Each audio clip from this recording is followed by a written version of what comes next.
వైశంపాయనుడు జనమేజయునకు చెప్తున్నాడు. రాజా, తమ్ముళ్లతో పాటుగా కీచకుడు అకస్మాత్తుగా చంపబడడం చూసి ప్రజలందరకు చాలా ఆశ్చర్యం కలిగింది. ఆ నగరంలోనూ దేశంలోనూ ఎక్కడ పడితే అక్కడ ప్రజలు గుంపులుగా చేరి తమలో తాము మహాబలవంతుడైన కీచకుడు తన పరాక్రమం కారణంగా విరాట్ రాజుకు చాలా ఇష్టుడు. అతడు అనేక సేనలను సంహరించాడు. కాని దాంతో పాటే అతడు పరస్త్రీలోలుడు కూడా. అందుకనే గంధర్వులు ఆ పాపాత్ముని చంపివేశారు అని చెప్పుకోసాగారు. మహారాజా, శత్రుసేనలను సంహరించగలిగే దుర్జయుడైన కీచకుని గురించి దేశదేశాలలో ఇదే చర్చ కొనసాగుతోంది. ఈ సమయంలో అజ్ఞాతవాస దశలో పాండవుల జాడ తెలుసుకునేందుకు దుర్యోధనుడు పంపిన గూఢచారులు అనేక గ్రామాలు, నగరాలు, దేశాలు వెదికి హస్తినాపురానికి తిరిగి వచ్చారు. వారు సభలో కూర్చున్న దుర్యోధను వద్దకు వచ్చారు. ఆ సమయంలో అక్కడ భీష్మ పితామహుడు, ద్రోణాచార్యుడు, కర్ణుడు, కృపాచార్యుడు, త్రిగర్త దేశాధిపతి దుర్యోధనుని తమ్ముళ్ళు కూడా ఉన్నారు.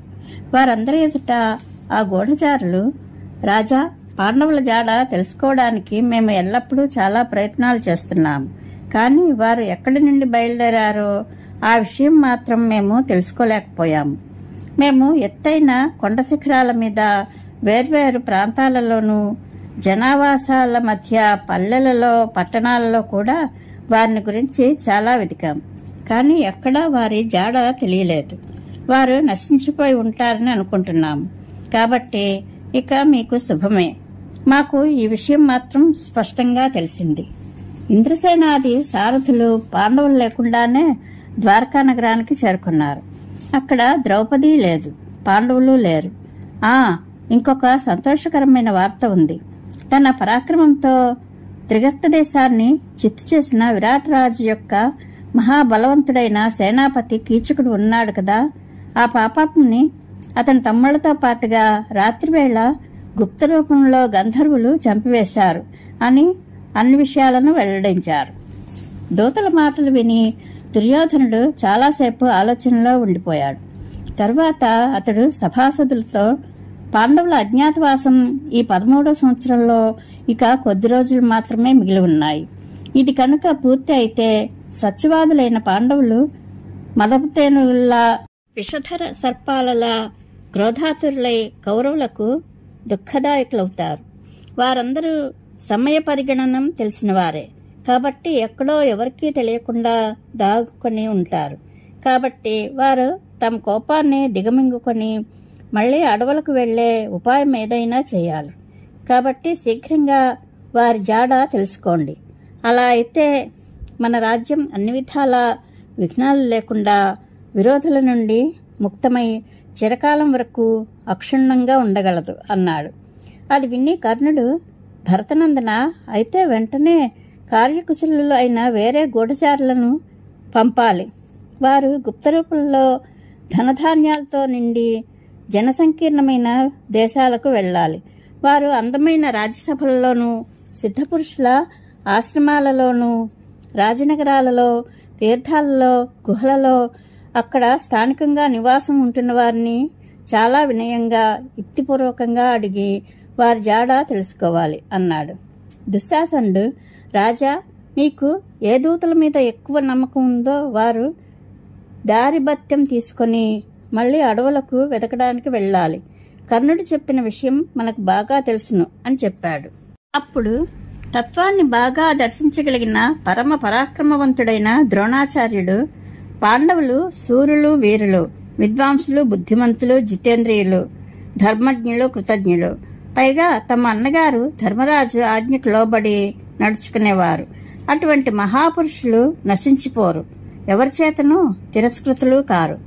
వారిలో ధర్మరాజు గొప్ప విశుద్ధ మనస్కుడు, గుణవంతుడు, సత్యవంతుడు, నీతిమంతుడు, పవిత్రాత్ముడు, తేజస్వి. అతనిని కన్నులతో చూసి కూడా ఎవరూ గుర్తించలేరు.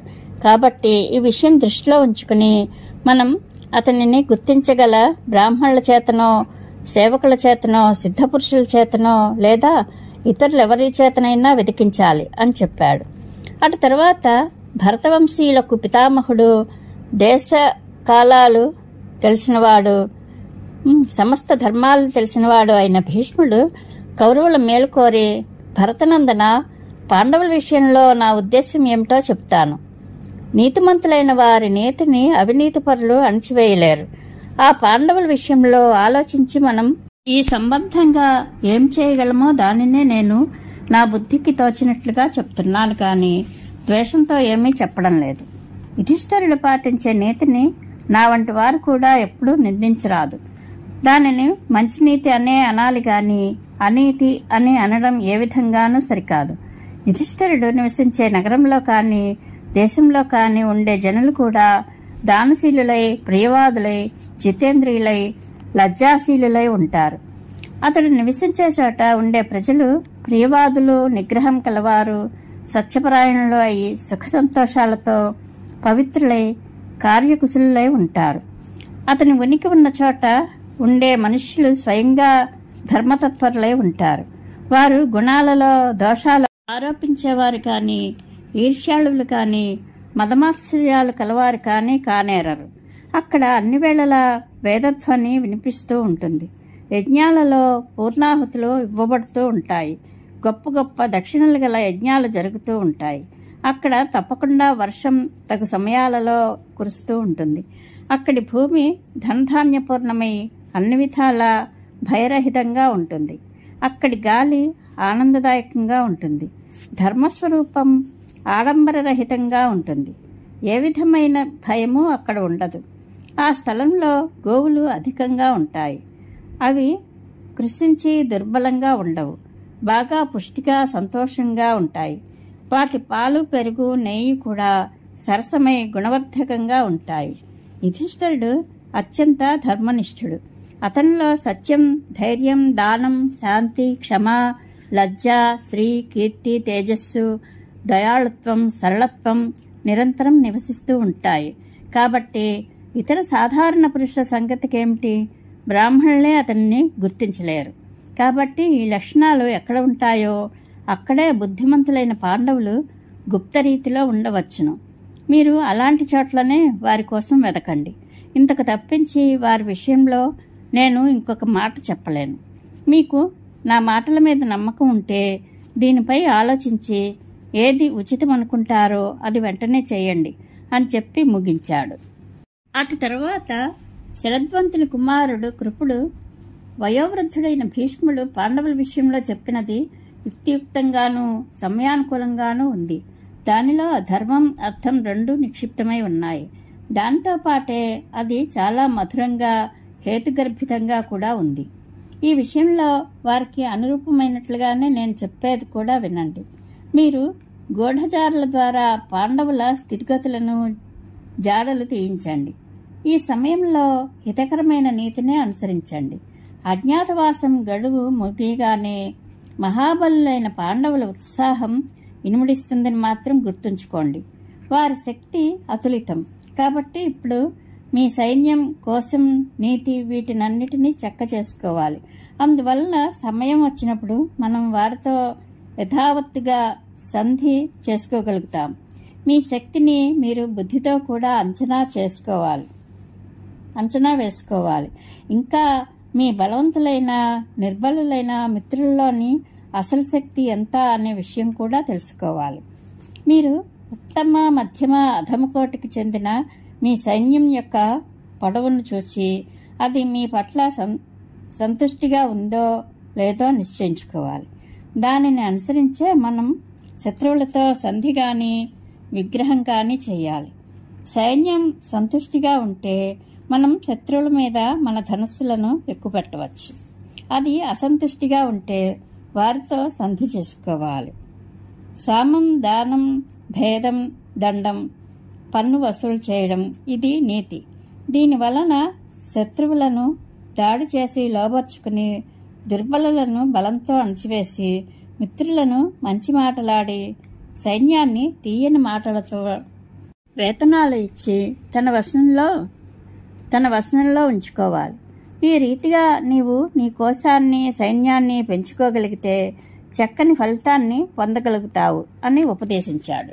ఆ తరువాత త్రిగర్త దేశాధిపతి మహాబలి అయిన సుశర్మ కర్ణుని వైపు చూస్తూ దుర్యోధనునితో, రాజా, సాల్వవంశీయుడైన మత్స్యదేశపు రాజు మాటిమాటికి మా మీద దాడి చేస్తున్నాడు. మత్స్యరాజు యొక్క సేనాపతి మహాబలి సూతపుత్రుడు అయిన కీచకుడు కూడా నన్ను, నా బంధుమిత్రులను చాలా ఇబ్బందుల పాలు చేశాడు. కీచకుడు గొప్ప బలవంతుడు, క్రూరుడు, అసహనశీలుడు, దుష్ట స్వభావం కలవాడు. అతని పరాక్రమం జగద్విఖ్యాతం. కాబట్టి అప్పుడు మా పప్పులేమీ ఉడకలేదు. ఇప్పుడు ఆ పాపకర్ముడు నృశంసుడు అయిన సూతపుత్రుని గంధర్వులు చంపివేశారు. అతని మరణంతో విరాట్రాజు ఆశ్రయహీనుడు, నిరుత్సాహుడు అయి ఉంటాడు. కాబట్టి మీకు సమస్త కౌరవులకు, మహామనస్కుడైన కర్ణునకు సరియైనదని అనిపిస్తే నాకు ఆ దేశం మీద దండెత్తాలని మనసుగా ఉంది. ఆ దేశాన్ని జయించి రకరకాల రత్నాలు, ధనం, గ్రామాలు, రాష్ట్రం చేజిక్కించుకొని వాటిని మనమంతా కలిసి పంచుకుందాం అని తన అభిప్రాయాన్ని చెప్పాడు.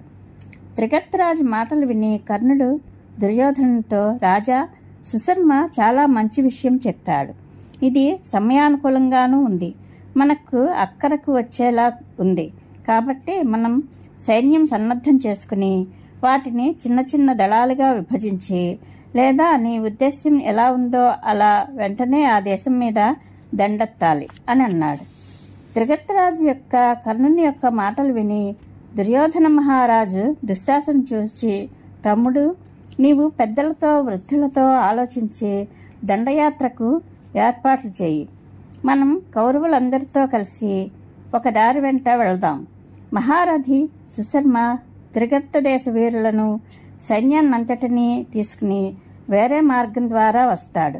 మొదట సుశర్మ దాడి చేయాలి. ఆ తర్వాత మరుసటి రోజు మనం విరుచుకుపడదాం. వీళ్ళు గోవులను ఆక్రమించి విరాటుని గోధనాన్ని అపహరిస్తారు. అనంతరం మనం కూడా మన సైన్యాన్ని 2 భాగాలుగా విభజించి విరాటుని 1,00,000 గోవులను అపహరిద్దాం అని ఆదేశించాడు.